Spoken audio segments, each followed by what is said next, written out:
just give us a reminder. Where are you located? What is your origin? If they can't hear it already in your voice. Okay, uh, welcome guys. My name is King Nigel. I am from Jamaica. I was born in Kingston. I'm a Virgo. I'm 6'4". I'm 39 years old. I'm a spiritual person. I'm an empath. I'm a clairvoyant. I'm a healer. So I'm all the C's. So I talk to people, read their past lives, their future, whatever I see in someone's past or future, they call me, text me, and I intervene and I try to fix their issues as best as possible. So that's pretty much what I do. All right. Okay. Okay. So today we're going to chop it up on the topics of superstition, generational curses, why and how people get tied, especially when it comes to people trying to tie a man or tie a woman to remain with them in them foolishness, yeah? And how it can be undone, if not via prayers for most of us that believe in that. I know you don't. Yeah? All right. So first of all, let me have a bit of introduction and a bit of a disclaimer. Yeah. Um, Spirituality, I'm not going to be the one to ultimately define it because everyone has their rendition, although, mostly we believe that it is being connected to your divine self, your higher self, and we all have, some people are activated, some people are not. Some people are just trending and following what they see, and some people feel it, and so they're living the lifestyle of spirituality, but it's not religion. Yeah, two different things. And some people have both, but it's two different things. Yeah. Now let's have a bit of disclaimer. When we say spirituality, a sensible-minded person too has asked me in the past what type, and I admire the fact that they asked me what type of spirituality am I into, because we all know, well, me and you know, there's spirituality of the light and the dark, and some dabble between both worlds. Can you agree to that, Nigel? Yes. Yeah. So when we say, people say, I'm spiritual, be sure to ask them which realm do they feed, the light or the dark? Yeah. So Nigel, let's share a little bit of honesty. Are you from the light or from the dark, or from both worlds that you play with? I'm from both worlds. I know you are. You're from both worlds, yeah? We can't see your head, and you're looking rather handsome today. You shave up and trim up and groom up, and we want to see all of it. All right, Yeah? all right, all right. There you go, yeah? Yeah, all right. So, okay, so where would you like to start in the topic base? In whether it's superstition, generational curses, why people choose to tie or untie, or even, yeah, which one of the three before we go into the other layers? Where would you want to start tonight? I will start with something that everybody always asks me about. How do you tie somebody and how to untie someone? All I right. think that one is interesting. All right, so let's All right. start with the tying, yeah? Allow me to ask you firstly, what type of people have you come across that chooses to seek this type of information? What situations are they in? Most of these people that I've interacted with is people that comes from high society, doctors, lawyers, musicians, people that is business people. Why would they Imagine. want it? One, well, I can give you a example of somebody that I worked with for a few years.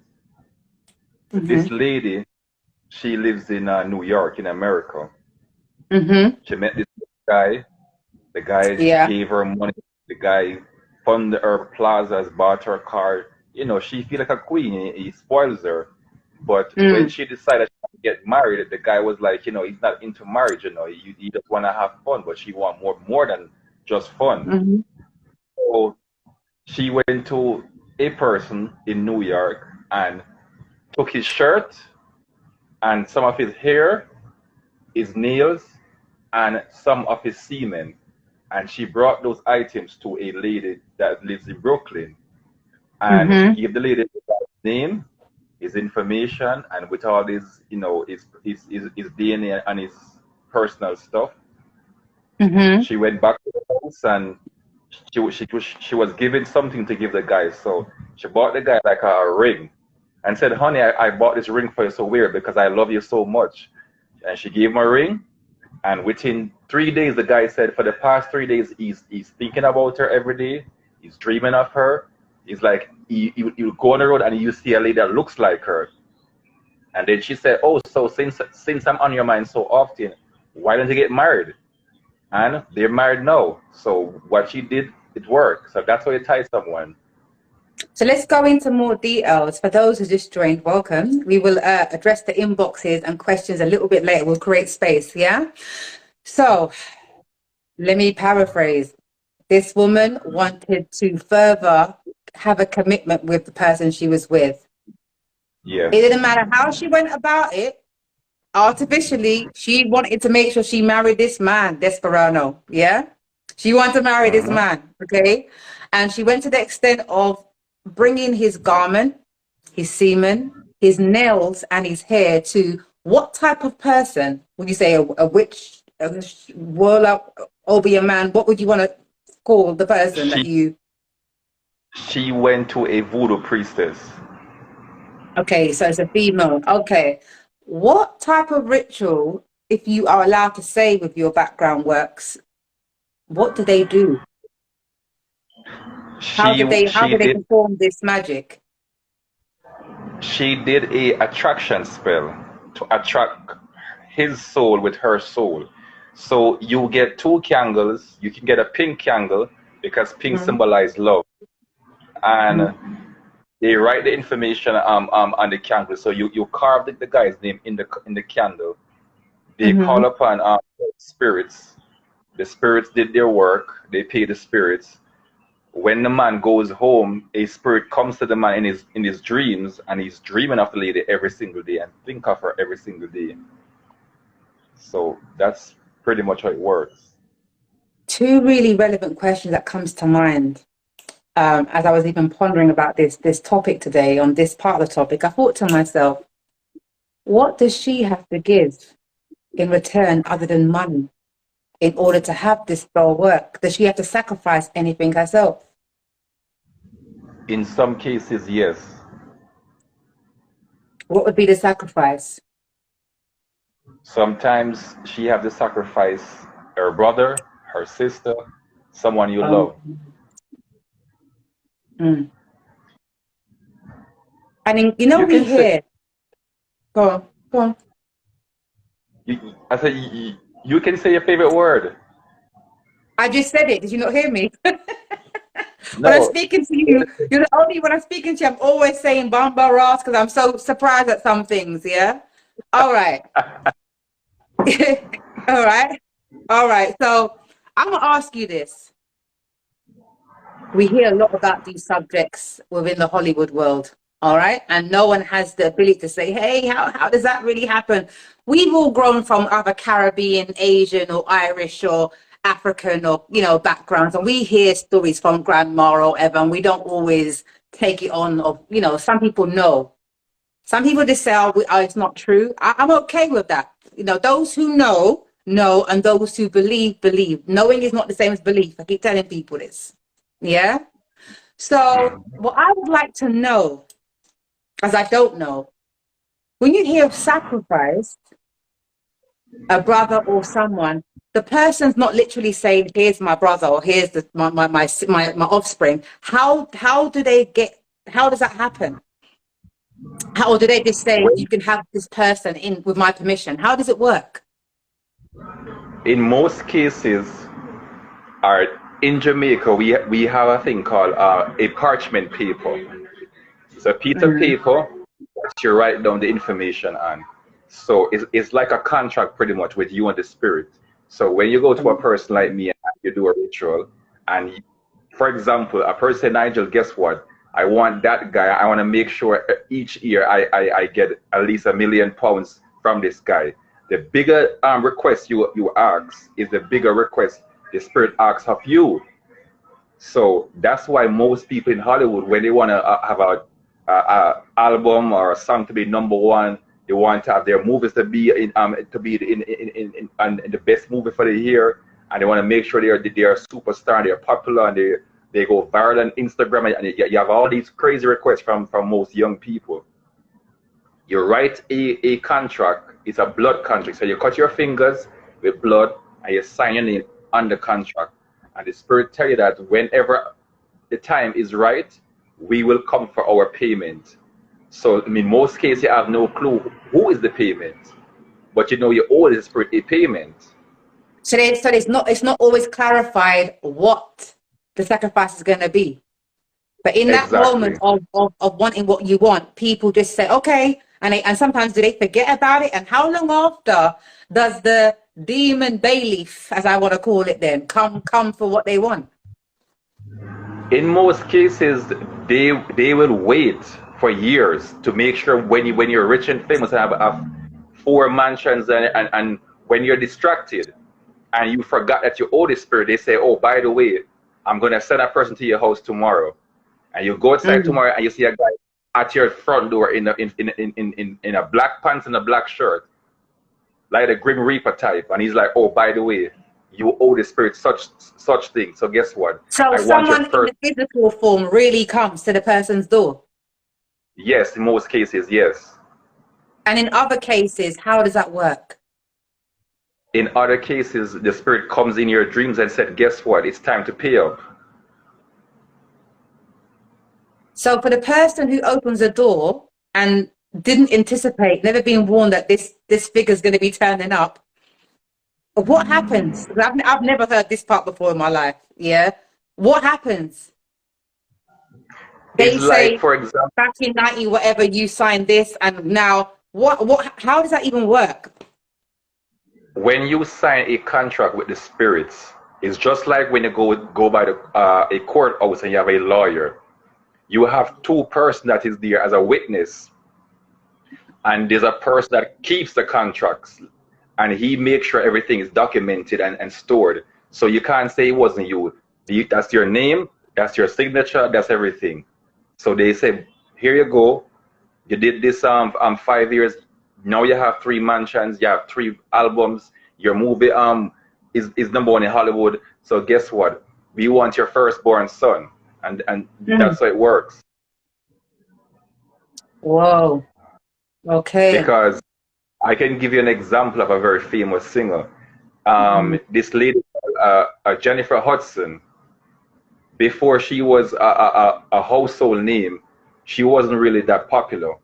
But what people don't realize, her nephew died, her sister, her cousin, like 4 persons died in a car accident, and everybody was saying it's not an accident. Because what people don't realize, because they fail to see these things. After that accident, what happened? She won an Oscar award, right? The Best Actress Oscar award. She did an album. It was #1. So the whole entire year when she was going through all her personal problems, she was making a lot of money and got very famous. And she lost a lot of weight, did surgery, fixed her face, and she was the A star now. Oh, she's done her face? I love Jennifer Hudson, but she fixed her face. I didn't even know that she changed her face. Must have been very subtle. Yeah, she lost a lot of weight and she had surgery and she fixed her teeth, fixed everything, and now she's very popular. I mean, I knew that there was a time where they spoke about people that was rejecting her in showbiz based on her weight and so on and so on, and then all of a sudden, I mean, this is a rumor that also happened of Kanye West's mom as well and so on, and did he really sacrifice his mom and etc. etc. So you believe that this actually happened with Jennifer Hudson? Yes, it did. How do you know, as opposed to a rumor? How do you know? Because the person that she paid for the ritual, that person is one of my personal friends. Enough said. Okay. Wow. Okay. Because just like every doctor and every lawyers, every spiritual person, we have friends and we have a group and we're all in the same group. And I have many clients who are very wealthy that comes on TV that are also. Of course. Yeah. So I can speak. I have clients who are Wall Street brokers, doctors, lawyers, musicians, rappers, you name it. They come to Jamaica on vacation and they come to a personal meeting because I don't live in America. So they said, Nigel, you're not from the country, so you're private. And they will never assume I came to a person like you because you look so simple. So that's how it works. Well, before we go to the comments in this particular section, as I can see a few, I didn't even bring my reading glasses today. Can you give us any other examples of, I mean, is it typically people of color that chooses to do these things in terms of, obviously we hear of the Hollywood world and it's Caucasians, it's everybody, it's Jews, it's whoever.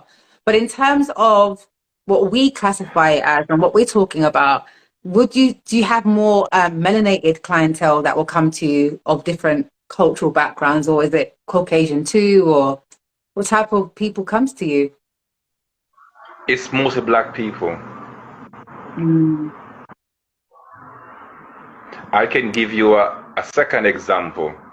You have a guy from Nigeria, very rich guy. His family owns a gas station. They have a diamond field. They're very wealthy. He went to America for a degree to go to college. A lady saw the guy, said this guy is perfect. You know, his family is very rich, and she called me to do the work for her. And I said, okay, give me his name and everything. And then they was, you know, already intimate. But once I did my work, the guy went back to Nigeria, brought her there, and bought her a mansion, gave her anything she wanted. And now she has bodyguards, butlers, maid, limousine, the whole works in Nigeria. So it's like she's like a African princess right now. So she got what she wanted. So she's Caribbean, he's Nigerian. That's interesting because often it can be the other way around with those two cultures, isn't it? Often, yeah? So that's really interesting. So she's Caribbean. Yeah, she's Jamaican. Wow. All right. So does the same thing apply where a time will come where she's got to have her comeuppance as well and she's got to pay? So it's not as easy as saying, here's the money and that's it. Well, the beauty about what she asked for, she never really wanted like no crazy request. She just wanted to be comfortable. But whenever the time is right, she owes me actually. But she didn't pay any money. She just didn't pay any money. She just we had agreements like you give me you give me X amount today, and when you become rich and famous, I'll call you when I'm ready for the money. So I do this with many clients. So the next 2-3 years, I will have like several clients from different countries that owe me favors. And I just call you when I'm ready. I say I'm ready for payment. And you have to pay me. And what happens what do you do if they don't answer the phone? They disconnected. They're not taking your call. What do you do? Well, that's very simple. I'll send one of my dragons to you, and then he will talk to you. You send one of your dragon spirits. Yes. What does you that will look see like? A real dragon.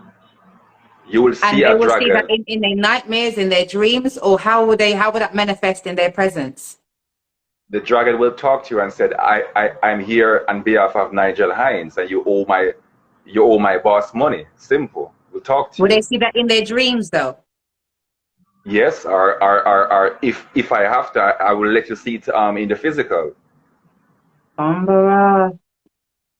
Just to get your attention.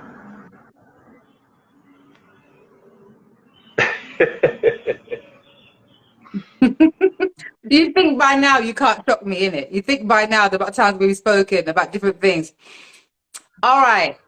So let me pause for a moment. Let's go to the comments because it's when I'm having emotive talks, I tend to not go in the inbox till last minute. But this type of talk is very interactive and people want to know things. They want to ask questions. So ask away, share away. And again, I say, guys, if there's anyone on this live that has stories that they want to ask or something that they want to share, maybe Nigel won't mind you popping on with us for a short time and sharing elements of what you've gone through, what you are, or what your beliefs are, whether you believe it, not believe it, or whatever. Hey, Nigel? Yeah? Yes. So let me see. These are not my proper reading glasses, so Lord God help me. Yeah? Let me see. Where's the comments gone? Where are you? I'm trying to...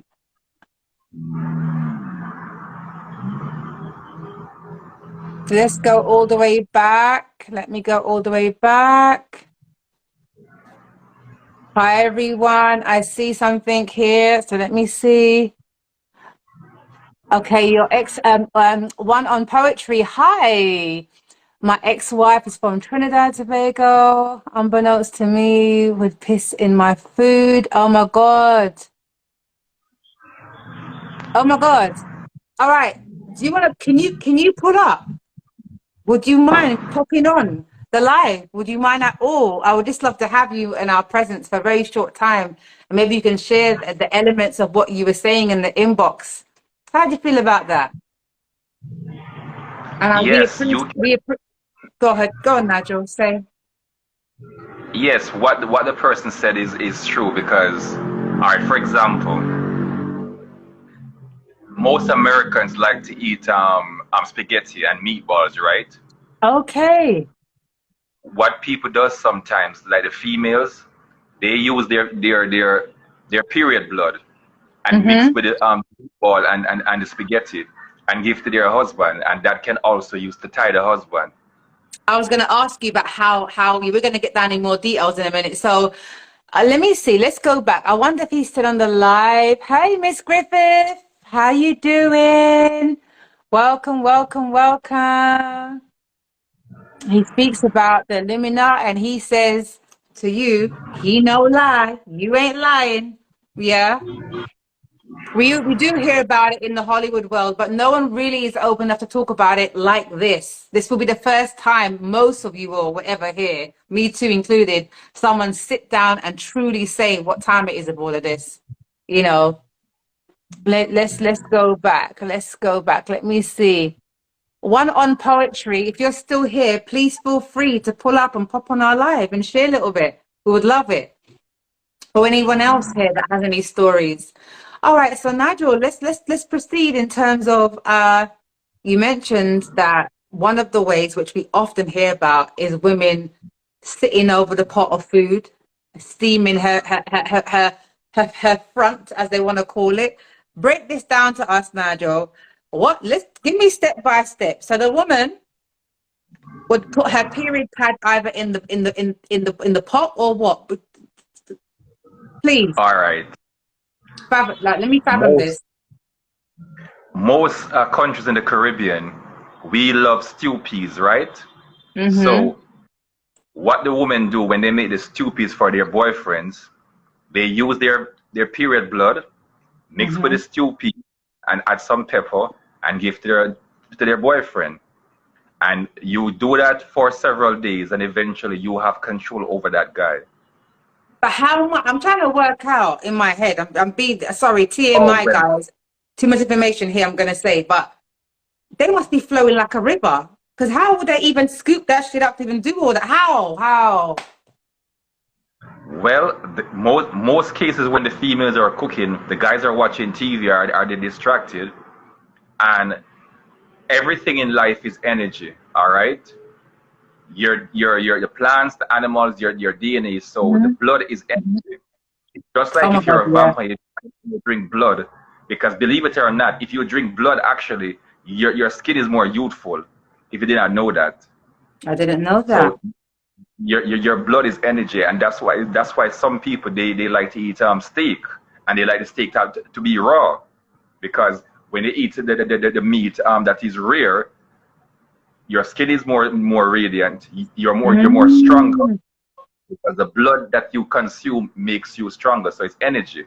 So the females know when the boyfriend is drinking her blood, that's her energy in his body, and she controls him. Well, it's very hard to explain, but that's what they do all the time. It's blood, pretty much. So we know that's the most spoke of. We have heard this from very young. It's the most spoke of form of tying someone. Is there any other ways that women? I want to hear about what men do to women as well. I want to hear the reverse. I've never ever heard of a man doing it in a sexual organed way. Oh well, it's quite simple. If a man wants to tie a woman, what he does, he buy her a brassiere or underwear, a new garment. Okay. And he puts his sperm or his saliva on the underwear and give it to you. and that's how he control you, because his energy is now on your underwear. So when you're wearing the underwear, his energy is inside your underwear. So that's how it works for the I'm females. trying to work out, does it have to be deeper than that for a man? Because if a man, was it the intention that he puts on? Because if a man just is to put his saliva or semen when a man's nearing a woman's front, his saliva's all there. I mean, I tell you, yeah. So what is he doing special with the underwear? I'm being real on that day. It's more than that, actually. You do a ritual. That's what I'm going to say. You see, that's what I want to get out of you, right? So it's a ritual he performs with the underwear. All right, pretty much. You have the lady's name. You get some of her hair or her nails or something personal, and you mix it together and you pour it on the underwear.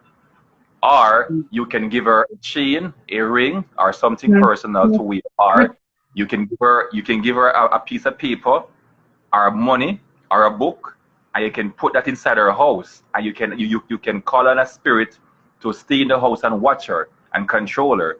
So when you come by the house and she sees you, she gets very turned on instantly, and she wonder why when you come by, she's always turned on by you, and you only, she can't understand why. So that's how it works.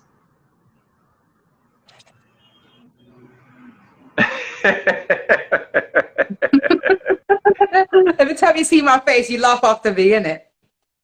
Yeah, because you're like, huh? You know what it is? You know what it is? I'm going to tell you again, guys, right? I'm going to tell Nigel. I grow, and big up Rhonda on the live, because Rhonda grew with me from childhood, from small. All right? So Rhonda knows my parents. Yeah, the lady who last popped on the live. My dad's Dominican, my mother's Jamaican. So naturally, culturally, I have two diverse Caribbean cultures in one, but I grow more on the Dominican side, more influence from growing up, okay?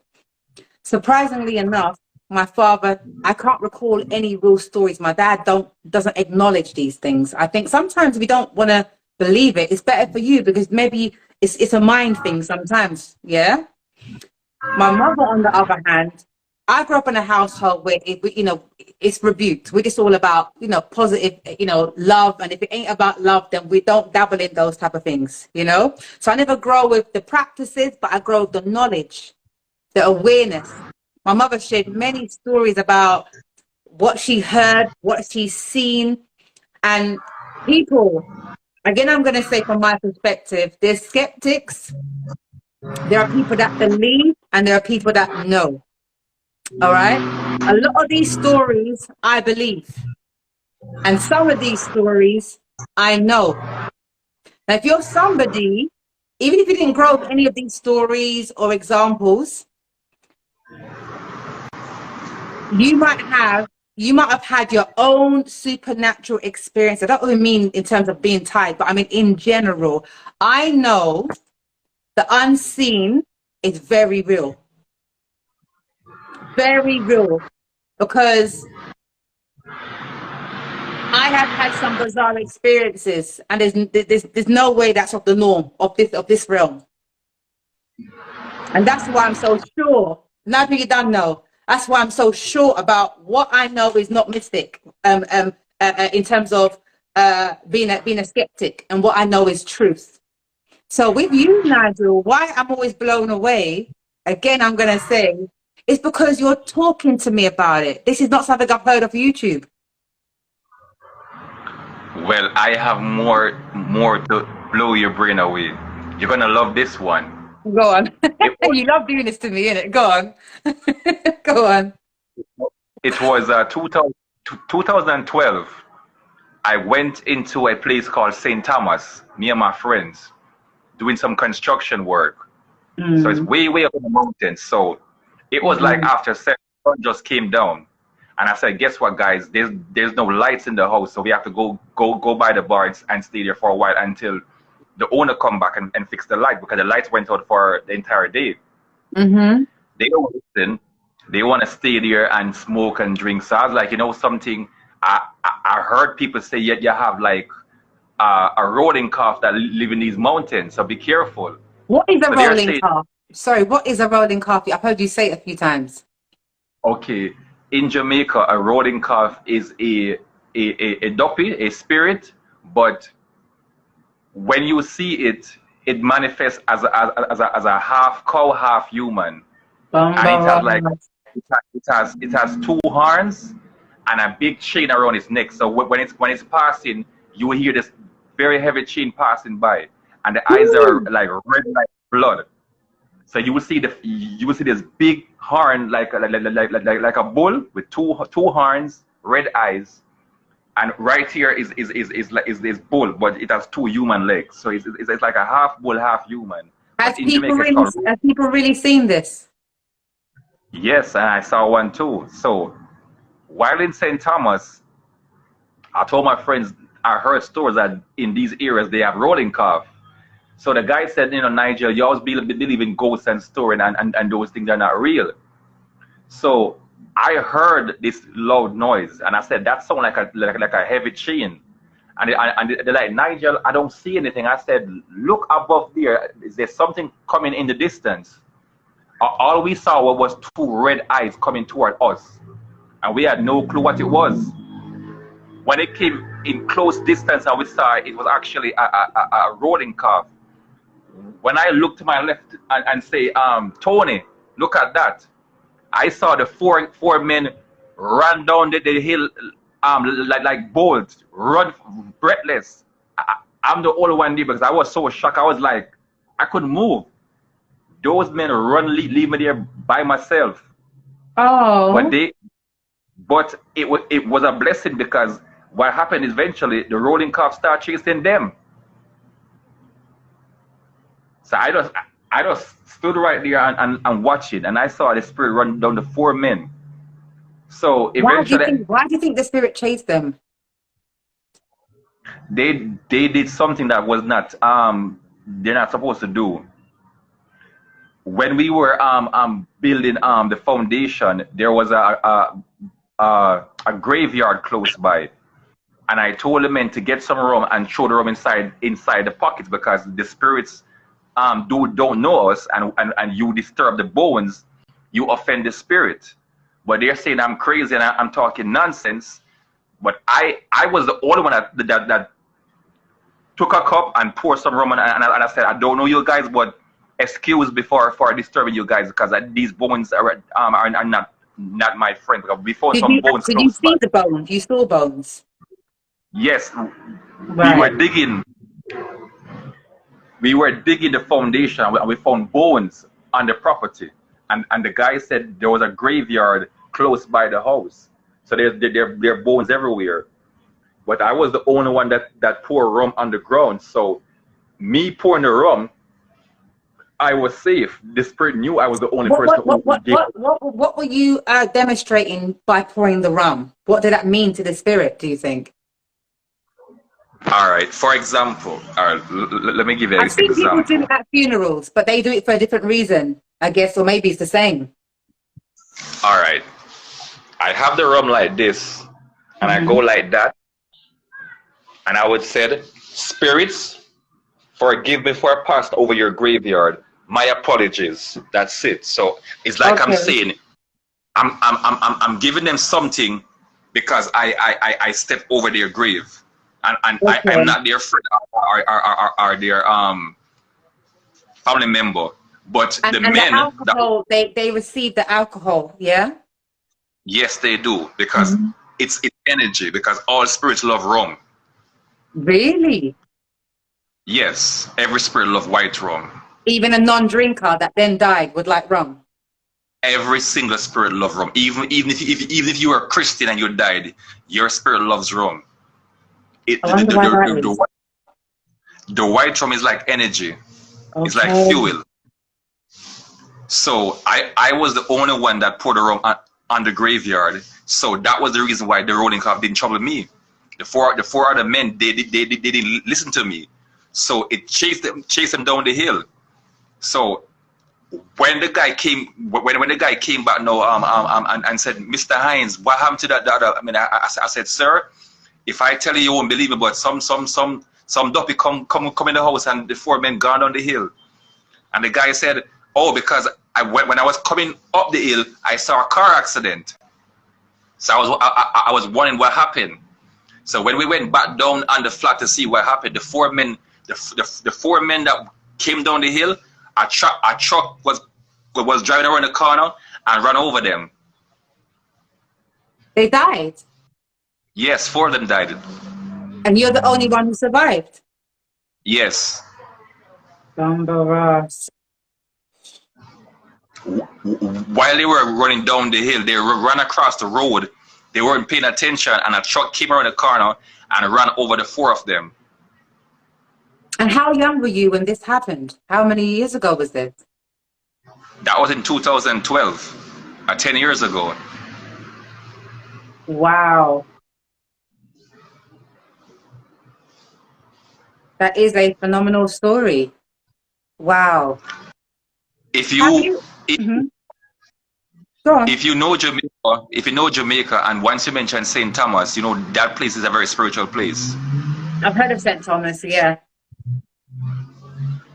So as we're still on the topic of tying, can you, before we kind of wrap that side of the subject, the topics up, can you share, or do you know of any stories where it's backfired? Someone who's done that, maybe the person has discovered that they tried to tie them, or Of course. share some backfired, because this, like, before you even go into that part, guys, we all know what it's like to want something, or maybe even being some people in a desperate state, or really love someone, or maybe even be obsessed with somebody. But to go to that extent is deep. I do know someone who said that they had a boyfriend who was Haitian, their ex-boyfriend, and they left the boyfriend, and the boyfriend was finding it really difficult to accept. Before you know it, when she came home from work and so on, she would find this bizarre stuff on her doorstep. You know, she would move her mat, she would find objects, whether it's soap, whether it's whatever object, things he'd put at her door to try and get her or tie her. So she had been, I think she had an incident where he tried to tie her, but clearly it didn't work, because apparently she said as a young girl, her grandma put some protection on her and nothing can't really move her like that. What's your thoughts? Yes, because in Jamaica, if you are, for example, if you're Indian or if you're Maroon, most people are Maroon. They're very close with nature. My grandmother and my mom said she's a Maroon. Yeah. So I would see my grandmother as a child growing up. She would bad people. She have herbs and sage and mince and aloe vera, and people come with their foot swell up, and she always, you know, heal them and nurse them, and they come back to good health. But when I was younger, I think I was around like 4 or 5 years old. I remember my grandmother gave me a bath, and also told me that as long as I live, she's gonna have 3 spirits that is walking with me and will protect me as long as I live on this planet. Wow. So my grandmother did that for me, and also for all of her grandsons, because I was her first grandchild. So that was the reason why I was chosen. But let me share a brief story that will lead us into the next topic, perhaps generational curses, if you like. I know someone very, very close to me, and I repeated this on my last live, but maybe for those who wasn't on the live, I'll say it here because it's very relevant. And she was a child, and she was born and raised in Jamaica, and she was going to be moving to London, and she was living with a foster family at the time, and she was preparing to move to London, and the foster woman said, "Don't tell anybody that you're going to London." She told the household, "Don't tell anybody she's going to London, because you might have the evil eye and they may try and stop you." Before you know it, she developed a hole in her leg. The hole was progressively, literally, you can see the hole progress. I can see the hole to this day when I last saw the person. Yeah. And the time was approaching there for her to travel to London, and it didn't look like she was going to make it. So the mother of the house took her to the bush, same place maybe what you're talking about, and they put her in a still bath and done their rituals in order to heal the wound. Now, the lady who took her there said, "I have to leave you there. I cannot be seen taking you here, Because as you know, Nigel, sometimes the same one who's healing you has the powers to also do dark spells. So the woman didn't want to be seen taking her there in case the neighborhood see her as some kind of witch or obeah woman, and she was concerned about that. Anyway, they put this child, you know, they put this young child in the basin, gave her the ritual bath. She's so young, she's innocent, she's scared, she doesn't know what's happening to her. Anyway, she boarded the plane, came to London. She made it. Growing and living and minding her own business, married and started a family. She's walking down the street in London, and the Indian man stops her and says, "Excuse me, can I have some money?" She said, "I don't have any money." He says, "You have some money." This one, I think it was a 10p or a 2p, something unusual. He didn't want the money for him. He wanted the money to do whatever he wanted to do. So he took the money, he gave him the money, and he took the penny or whatever coin he wanted, and he took it. Sorry about the background noise, guys. He took it, looked up, and said to her, "If you want to know who tried to kill you in Jamaica, take this, put it under your pillow, and the next day throw it back in the lake or something like that." She didn't want to know. She wanted to leave that past behind, so she threw it away. He didn't want to know. But what he did say to her was, "The reason why you're getting so much headaches is because someone took your hair and put it in the burial ground." And what happened was, they said to her, when she was walking to school as a child, she walked through bush and burial ground or whatever, and she walked back on her shadow. And that created them to do something to her that had all this effect and give her headaches and all sorts. So that person has always been someone that I've known that don't just throw hair in bin, you know. This has to be flushed down toilet. So I've grown up as well with a lot of superstitions. I don't subscribe to a lot of it, but some of it feels right to me. Do you understand what I'm saying to you? I don't just leave my hair about either, and I definitely don't leave my drawers everywhere either, that's for sure. And if anything goes missing of my clothes, I start, which happened before, I start getting, do you know what I mean? I can relate to that story. There was a woman that she loved this man so much. She went to the herbal store, and she paid for a doll. She paid for a doll to look like the guy. So oh my God. She bought some fabrics and dressed the doll exactly how her boyfriend looks like. She wrapped the doll with paper and stuff and different stuff. She planted this doll inside her backyard.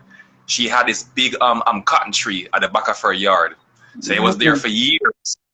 So she and the guy married, like 20 years passed by, and the guy said he wanted to add a next room and a bathroom at the back of the yard. So they hired a tractor to dig up the ground to build a foundation. When they cut the tree down and they found all kind of buckles and glass buckle and paper and oil and powder, the guy said, "Somebody in this house is as a witch."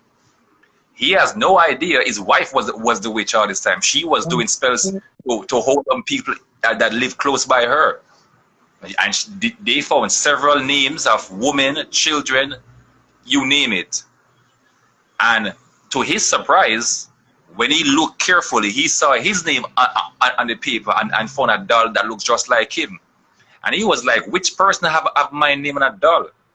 And then when his wife heard what happened, she took a flight the next day to America because she was scared, because she know yeah, she left. She was scared because she know once he knows it's her, he would kill her, because he always said he don't like people like that, because her husband is a Christian.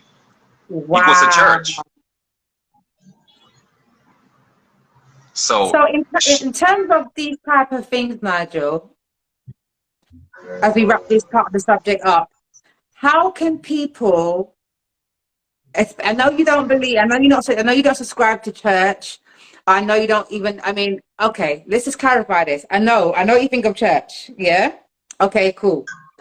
On the flip side, you don't believe, and tell us, remind us, recap what your thoughts are in terms of your position of God and things of that nature. Just so people can understand, so that therefore, when they're listening to this, they know where you're coming from and how you feel about these things. Do you Well, believe in God? Do you pray? Or what kind of spirit are you on the other side? no, I don't believe in Jesus Christ or the God that you guys pray to. No, Do you pray? I wouldn't call. No, it's not. It's not called prayers. It's called affirmations. I use words and spell to create Okay. what I want. Okay, so like some people may get up in the morning and have a gratitude prayer, like I do, get up and have a gratitude prayer or whatever it is. And remember, we're all different and how we do it's different. And why it's important that I cover that a little bit, I know we spoke about it before on the first show, is so that, again, so people, there's going to be a lot of people watching this and being like, rah, you know, whether they're a Muslim or Christian or just an everyday spiritual person. And it's important that I define your belief system to somebody else's. My belief system, you know, I'm a spiritual being. I'm a spiritual being, I like to say, from the light. So although your practices and your way of life is not how I live, how I choose to live or subscribe to, as someone who's into media and stories and real life events, I'm always open to hearing diversity and relating where I can. Yeah, that's really important that I share that, because some people will watch us and be like, before they even actually hear how, you know, the difference, they already have their natural opinion. So I thought, in case, you know, just to prevent all that, I thought it'd be nice for them to know whether you are someone who's into prayers, because someone else would say, wow, they've heard of these stories and they prayed about it, or went to the pastor, or went to the imam, or maybe someone came around their house, a priest, and brought around holy, you know, water. And, you know, so what I was going to ask next, while I've covered all of that, is where somebody else may pray about these things happening and seek spiritual guidance from someone who says they work from the light, so to speak. What would be your advice if you had met this man who'd found all these objects in the garden? What would be your advice or your ritual to actually unbind him and untie him from these practices? Well, what he would need is called a reversal spell to reverse everything that was done to him. Yeah. Yes. In Africa, you have 7 different main spirits. They are called Orishas. All right. In Nigeria or Ghana or any part of West Africa. So I work with 2 main Orishas. One of them is called Oshun.